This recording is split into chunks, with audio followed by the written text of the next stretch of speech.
Esse é o Ancapsu e nós vamos falar sobre a revelação nada surpreendente do Felipe Neto de que a candidatura dele a presidente era uma farsa para vender produto, né? Eu tinha avisado isso, que era alguma coisa.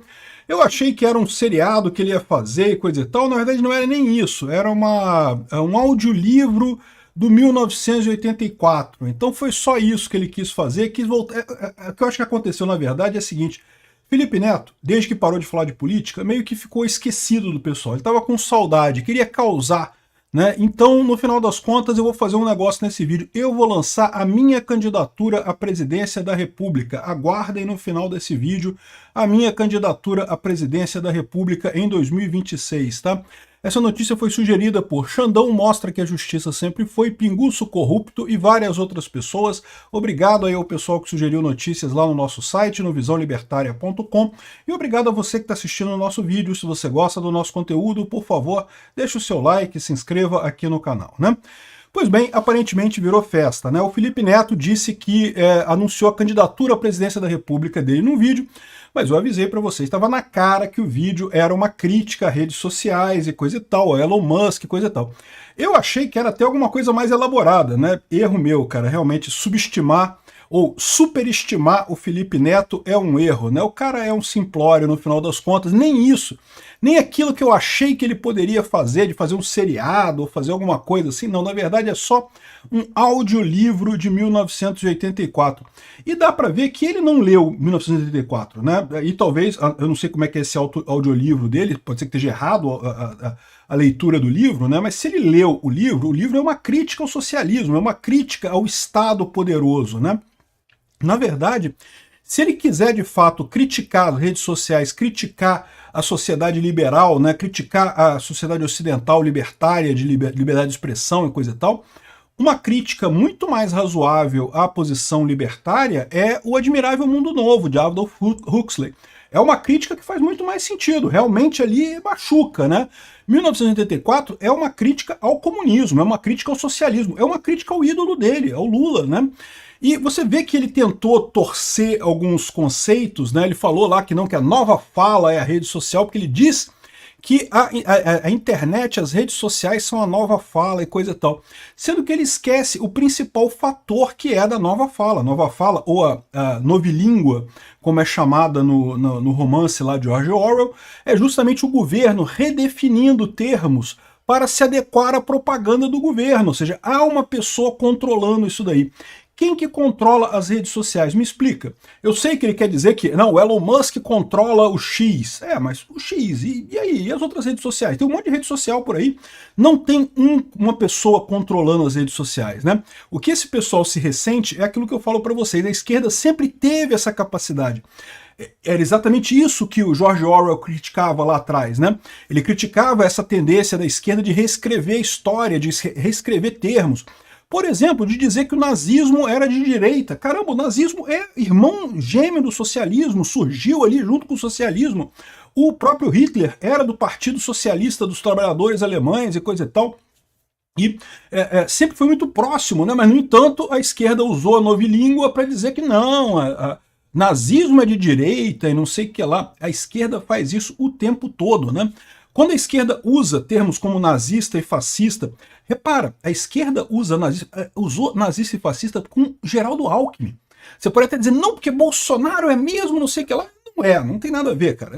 É totalmente diferente isso. Mas o Geraldo Alckmin, que hoje é o vice do Lula, em determinado momento foi chamado de nazista, tinha charge dele. Isso é a novilíngua, isso é o governo na esquerda, o grande padrão esquerdista, né, querendo determinar as palavras que você pode ou não pode usar no final das contas, né? Isso é um erro. E a internet não tem nada disso, ao contrário. Nas redes sociais você tem a pluralidade de ideias. Você pode até dizer que determinadas ideias são ganham mais projeção na rede social. Mas elas só ganham projeção porque as pessoas querem ouvir mais daquelas ideias.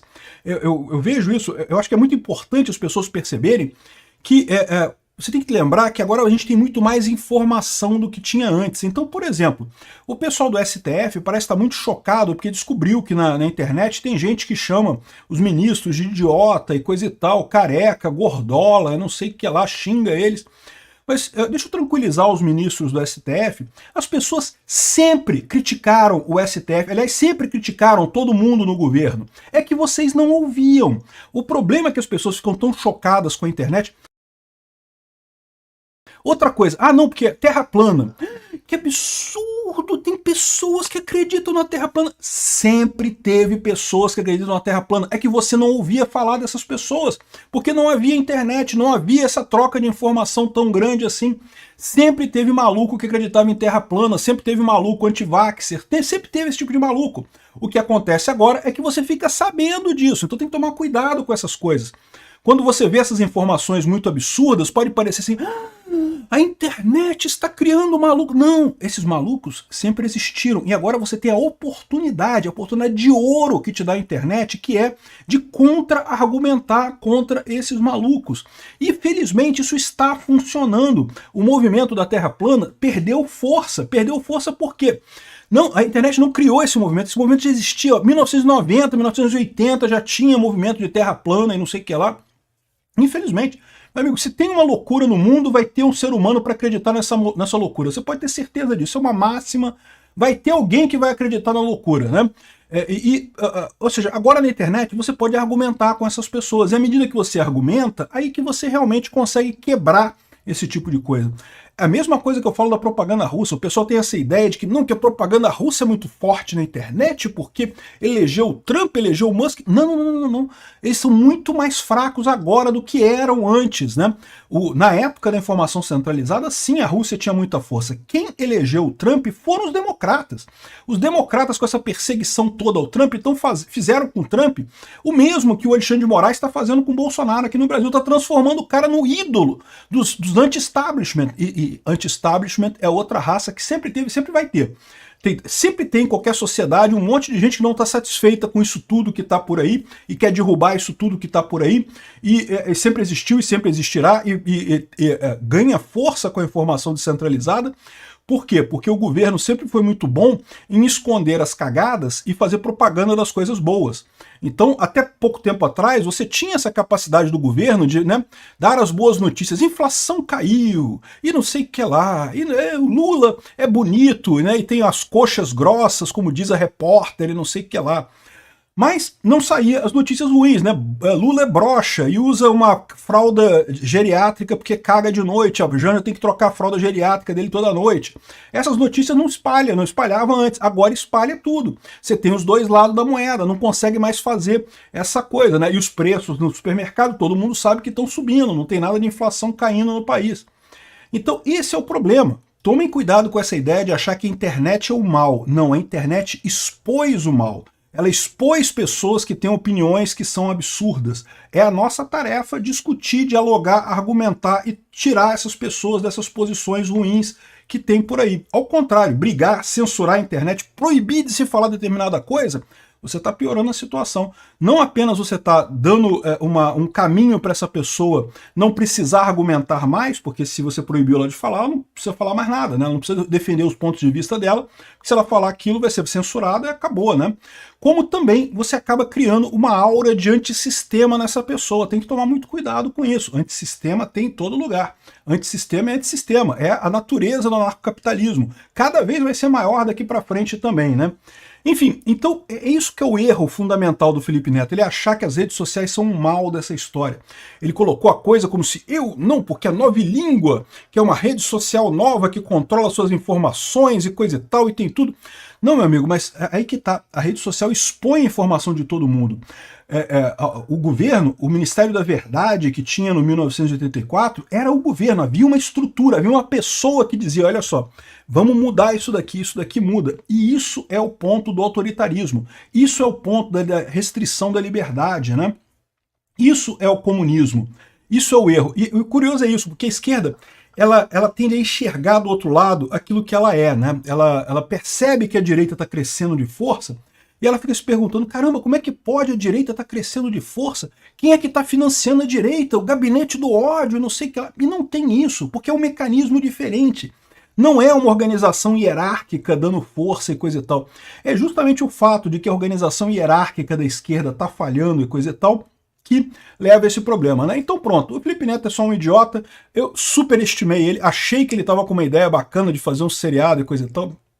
Aprendam, não superestimem o Felipe Neto, ele é só um bosta. E só queria fazer mesmo uma propaganda do livro 1984, o audiolivro dele e pronto. Mas, já que esse negócio ficou na moda de fazer propaganda, de fazer lançamento de candidatura à presidência da República, eu vou lançar minha candidatura à presidência da República. Peter Turguniev tem um recado muito importante para vocês, meus ouvintes. Eu declaro que em 2026 me torno pré-candidato à presidência da República pelo partido PICA, o Partido Informal da Causa Anarquista.